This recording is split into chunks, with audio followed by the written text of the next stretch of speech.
రాష్ట్ర ప్రభుత్వం ప్రతిష్టాత్మకంగా గత 2 రోజులుగా నిర్వహిస్తున్న శిక్షా సప్తాహ కార్యక్రమంలో భాగంగా జిల్లా వ్యాప్తంగా గల పాఠశాలల్లో 7 రోజుల పాటు వివిధ కార్యక్రమాలను నిర్వహిస్తున్నట్లు జిల్లా విద్యాశాఖ అధికారి పి రమేష్ తెలిపారు. కాకినాడ రూరల్ మండలం రమణపేట గ్రామం ఏపీఎస్పీ కాంపౌండ్లో గల జిల్లా పరిషత్ హైస్కూల్ ప్లస్లో శిక్షా సప్తాహ్ కార్యక్రమంలో భాగంగా 3వ రోజు స్పోర్ట్స్ డే నిర్వహించారు.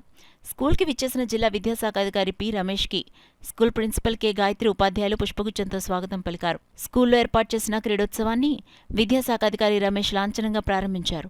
అంతరించిపోతున్న ప్రాచీన క్రీడలను నేటి తరానికి పరిచయం చేసేందుకు ఏర్పాటు చేసిన క్రీడలు తొక్కుడు బిళ్ళ, ఏడు పెంకులాట, కోతికొమ్మచ్చి, అష్టాచెమ్మ, ఖోఖో, కబడ్డీ వంటి క్రీడలను జిల్లా విద్యాశాఖ అధికారి రమేష్ పరిశీలించారు.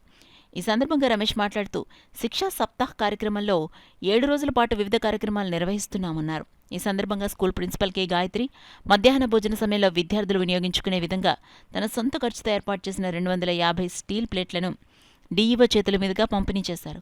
ఉపాధ్యాయుడు సూరిబాబు ఆధ్వర్యంలో మొక్కలు నాటే కార్యక్రమాన్ని డీఈఓ ప్రారంభించారు. ఈ కార్యక్రమంలో AMO Ramareddy, high school incharge S Srinivas, staff secretary Jogireddy, intermediate incharge Kandukuri Palraju, పీడీలు కిరణ్ కుమార్, త్రిమూర్తులు, శ్రీను, ఉపాధ్యాయులు సూరిబాబు, ప్రకాష్, సుమన్, రామలక్ష్మి తదితర ఉపాధ్యాయులు, సిబ్బంది, విద్యార్థులు పాల్గొన్నారు.